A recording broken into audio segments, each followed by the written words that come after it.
Yo, this is Radd, and I'm here to tell Bernie supporters everything you know about socialism is wrong. Hey, Aaron, hit my theme music.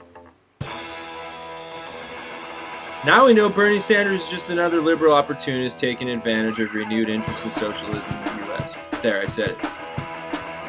It's great that he helped it not be seen as a dirty word anymore, which I appreciate, but now we have the most common outcome of the scientific experiment. A new problem. That new problem is thinking you can vote socialism into bourgeois electoral politics, and millions of people thinking socialism just means free healthcare and the post office and fire department and phones and utility bills. But no, it's a lot more than that. You also got to realize that you can't beat the behemoth at its own game. You got to make it try to beat you at yours. And there's a series of steps here that I've compiled. Again, I'm not going to claim to be an expert on any of this. I'm not an expert of anything. But this is compiled of other organizers, theorists, content creators, things like that I've really been following for a long time. And, you know, I think they do a lot of important work, and I have a lot of respect for them, and I think they know what they're talking about. I'm not going to cite all of my sources here at once, but I would at least highly recommend going to channels like Black Red Guard and the Peace Report and Non-Compete and Luna Oi's personal channel and Anticonquista, among others as well. You know, there's a lot of people out there putting out good information. Just make sure to check their sources as well. Make sure everything checks out. And yeah, with that said, here it is. Step one, you got to acknowledge that under capitalism, it's not about the 1% and the 99%. You have to recognize that it's the bourgeoisie at the top and the proletariat at the bottom. The top always exploits the bottom. Capitalism cannot be fixed. Corruption is a feature, not a bug of capitalism, because every capitalist government is a dictatorship of the bourgeoisie. They're going to do whatever they possibly can to consolidate their power, even break the law, which isn't even really much of an argument since they write the laws. Even Norway, Sweden, and Denmark have the bourgeoisie class as its collective dictator. The bourgeoisie is anyone who owns means of production. In other words, corporate capitalists, investment bankers, CEOs, sole proprietors, so-called entrepreneurs, majority shareholders. In addition to that, also in the system that we're under now, it's also any politician that has corporate sponsors of any kind, including DAs and sheriffs and anyone else in the courts or the legal justice system. Because you got to remember that in the world of lobbyists, it's politicians' jobs to generate more money for their sponsors. The bourgeois class is a lot more than just the 1% of the population. It's a lot more than 1 in 100 people upholding capitalism, especially around the globe. Also, don't forget that these people have assistants and defenders and bootlickers of all sorts. You also need to keep in mind that you don't have to be a proletarian to join a movement for socialist revolution. You just got to be able to recognize the intersectional class struggle and to build class consciousness. Step two is you got to acknowledge that colonized people are the proletariat in the U.S. Take, for instance, someone of settler descent and a colonized person. Both of them, let's say, in this example, have the same percentage of disposable income that they keep after paying rent and all basic necessities, all cost of living for a fairly happy and basic life. I mean, I'm using those terms very loosely, of course. And then let's say also both have the same relative living conditions and lifestyles Everything, in other words, everything about them other than race is the same. Whose life do you think is more difficult, and who had to do more work and take more risks to have those same things? I mean, you've heard of liberals or leftists of settler descent say stuff like, I don't think I could live under fascism because I would get treated unfairly or possibly imprisoned or murdered by militants just for being or looking a certain way or saying certain things. Black people have to deal with that every time they walk down the street. The Indianapolis Metro Police Department just shot two unarmed young black men, Drayshawn Reed and Mikhail Rose, 7 hours apart from each other. Neither of them deserved to die. Drayshawn Reed did not deserve to die. Mikhail Rose did not deserve to die. Just the other day, we had a man who was in Minneapolis from work. He wasn't even from there. He was unarmed, and a pig killed him with nothing but a knee to the neck. George Floyd did not deserve to die. We have a laundry list of literally thousands of innocent victims over the past 6 years who are black and were murdered by the police or civilian fascists specifically for being black. White people aren't treated like dangerous criminals and then murdered by the police for stealing blunt wraps from a liquor store, especially not when they're 15 years old. Mike Brown didn't deserve to die. White women don't mysteriously die in custody under highly suspicious circumstances. White women aren't treated violently and then jailed and then die under suspicious conditions, all for refusing to put out a cigarette in front of a cop and being a little rude about it. Sandra Bland didn't deserve to die.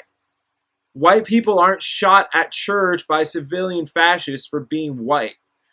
The worshipers in Charleston didn't deserve to die. And if you're saying stuff like, well, those were anomalies in a world of violence, you're way off target and not looking at the material conditions of the United States, at least not all of them. This was founded, as you know, as a slave state that sequestered Africans from their homeland and forced them to build an economy and all the structures of the state on illegitimately occupied tribal lands for free for hundreds of years without being compensated for their labor and treated essentially the same as livestock. All the so-called founding fathers were slave owners, and the Constitution specifically said that this was a land to be ruled by an elite group of aforementioned slave owners. The Constitution only applied to white male landowners for most of the time it was in existence. Racial prejudice was created by propaganda, specifically to encourage poor white people to view colonized natives and enslaved Africans as inferior in an effort to stop them from uniting with each other to take down the newly formed bourgeois state. And now, this isn't just me talking out of my ass. This is Howard Zinn in the first chapter of A People's History of the United States. And his words on this were almost a verbatim adaptation of Lenin's speech about anti-Semitism. The Republican Party, of course, had some abolitionists in the anti-slavery movement, but the purpose of the Republican anti-slavery movement was not to emancipate slaves. It was not to emancipate black people. It was to stop slavery from expanding in an effort to protect the employment of free white workers. Abraham Lincoln specifically said he would not touch slavery in states that already had it. So there goes any Confederate sympathizer's argument about the Civil War being about states' rights. Also, here are some direct quotes from this imposter colonizer. My paramount objective in this struggle is to save the Union and is not either to save or destroy slavery. Another quote. While different races do remain together, there must be the position of superior and inferior, and as much as any other man, I am in favor of having the superior position assigned to the white race. And also, I will say then that I am not, nor ever have been, in favor of bringing about in any way the social and political equality of the white and black races. Yeah, he said those things. The 13th Amendment specifically allows slavery to be used as punishment for a crime. So what did most states, as well as the federal government, do? They increased the injustice of laws that affected or even legally targeted black people. Most southern states had what they called the black codes, which allowed them to imprison black people for almost anything, even very harmless things like spitting on the street or making eye contact with a white person while black. There's also Jim Crow laws, as you well know. And 73% of the state of Alabama's revenue came from what they called leasing out convicts as slaves in 1898.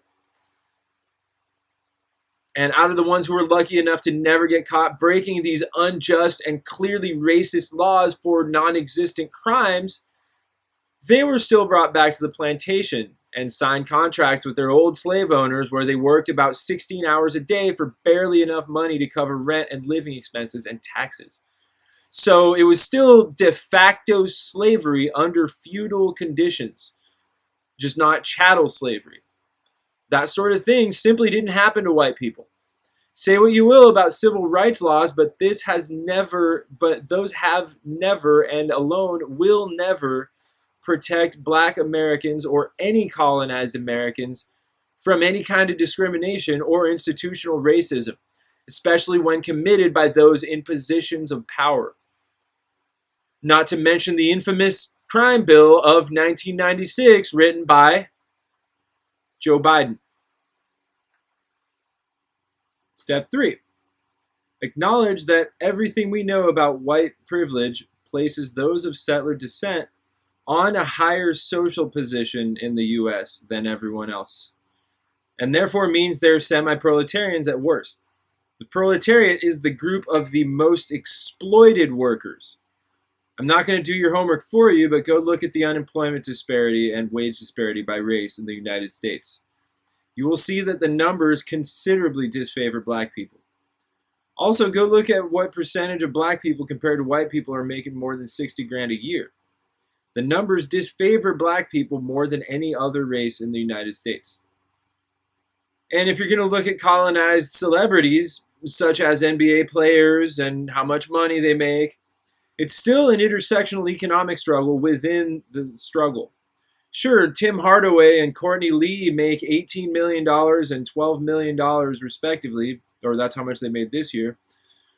But Mark Cuban, the guy who owns the team they play on, is worth $4.3 billion. Don't get caught up in how many multimillionaire celebrities are black. That's only a few hundred or around 1,000 or 2,000 at most, compared to the total black population of the U.S. at 48 million. Do the math. Also remember, Ving Rhames had a gun to his face with a cop threatening to kill him in his own house. That pig was responding to a call from a neighbor saying, "Some black guy must have broke into that house in my neighborhood." Not a direct quote, but you can tell that's probably what he said. That's probably what they said. He, she, I don't know. Could have been some Karen. I don't know. Also, if you're a cop in that neighborhood, how the hell do you not know that that's Ving Rhames' house? Step 4. Implement the mass line. Do so under black and oppressed people's leadership. Don't talk at people about dogmatic theory stuff because they most likely don't care about your Marxism yet. See what they need and bring it to them. If they're hungry or they have very little money, start a program to give away free food. If they've been having issues with the police, start a cop watch program. If it's a neighborhood with a lot of families and, mom and dad work 2 jobs and stuff like that, I don't know, organize something at the nearest skate park. Take their kids to go skate or set something up so that you help them with their homework or whatever so that they have somewhere to be while mom and dad ain't home. The bottom line is you should be building rapport with your communities, conducting surveys, asking questions, and things like that. Also, set up community gardens. or go help with existing community gardens or existing cop watch programs, existing food giveaway programs. Also, don't be a white person or group of white people going into the hood telling people what to do. That's what I mean by get organized under black and oppressed people's leadership. Make sure it's leadership that does prison work too. This will really help in the case of police and state repression if anyone in your movement gets caught and or is excessively prosecuted. Never talk to the police, never talk to the cops, never talk to the pigs, never talk to the sheriffs, never talk to the detectives, never talk to the feds, unless you have a lawyer present. Step 5, check your privilege. Stop getting offended by words like settler and colonizer. You can try to convince colonized people that you're from a family of immigrants until you're blue in the face. But long and short is, if your family immigrated from somewhere like Germany or Ireland or Poland, it benefited from white privilege. They got here and were immediately treated better than black people were, even though those black families had already been here for hundreds of years. And your colonizer family most likely moved here to take advantage of the rise of capitalism and make money, which was a luxury black people just didn't have under segregation, institutional or otherwise. If you're afraid of black socialist leadership treating you differently because you're white, get over it. They most likely won't treat you differently, but there's also a good chance you're going to get called out on your privilege. You should be. The point is you'll be made aware that it exists, and then you'll learn to criticize yourself on it. If you refuse to learn the material conditions of white privilege as a white person that wants socialism, why do you even want socialism at all? Anyway, step 6, implement the mass line. Read documents on the mass line. It's everywhere. Socialism is not philosophy, it's science. How you apply it depends on the time, the place, the class character of the masses of people, what they want in their society, and who the proletarian vanguard is. A vanguard is a team of die-hard, dedicated revolutionaries who have the most class consciousness and are to be the instrument of the masses in bringing about a socialist revolution. They are the party, and they operate through democratic centralism. Look that up as well. It is their function to study the masses, listen to them, learn from them, create effective and honest socialist propaganda to mobilize the masses, and deliver it in order to make calls to action. The liaisons between the democratic centralism, or the Central Committee, the liaison between them and the masses are called cadres, whatever the French or English or Italian, Spanish pronunciation, what have you. Step 7, implement the mass line. This is a process that does not stop. Socialism is not implemented through electoral politics. Revolution is not implemented through electoral politics. The point is to keep it re-implementing the mass line until a mass movement of class consciousness is built, as well as community organizing and things like that. Political education starts within the democratic centralism of the movement or the pre-party formation. Then it moves along to the cadres, and then it's eventually spread to the masses. But again, all of this depends on the material conditions of the place and time, which is why you must encourage others to create their own socialist propaganda under pre-party formation leadership and spread it. Socialism cannot be applied in a vacuum. Your efforts will appear futile, but they are not. You have to repeat that to yourself every night before you go to bed. You have to be a revolutionary optimist, and you have to believe that the people will reach class consciousness. Most importantly, you got to believe that socialism will win. Step 8, implement the mass line. Again, I cannot stress this enough. It's a people's movement. You have to be in touch with your proletarian, semi-proletarian, lumpen proletarian, and neo-peasant line and build the state that they want through your party or pre-party formation. You are an instrument of them. You don't command them. Step 9, People's War. How do you fight the evil empire? By building your own proletarian communities. That's the purpose of all this free food, community gardens, cop watch programs, community defense, and socialist propaganda. That's how you build your bases. It's not anarchism because you're doing it under the leadership of the party. This process cannot start until you have gone from a pre-party formation to a party with its own democratic centralism and a trusted team of cadre and some physical base areas established. This is where rent strikes, general strikes, worker co-ops, and the like might come in handy. These are just a few ideas, but again, it will depend on the material conditions of your place and time. The point of protracted people's war is to build base areas, expand them, and simply put, I know I'm oversimplifying, but eventually build a proletarian state, build a proletarian society, build a proletarian community, what have you, alongside the existing bourgeois state as more people join your movement. You may and probably will need a firearm to defend yourself. There may be riots, there may be police repression, and by may, I mean will. Again, this is for defense only. But the more people you have on your side, the more intense it will be at first, but the easier it will be soon after that. The idea is to mostly keep it above ground, not underground. Keep it within the confines of of what the system considers legal or whatever.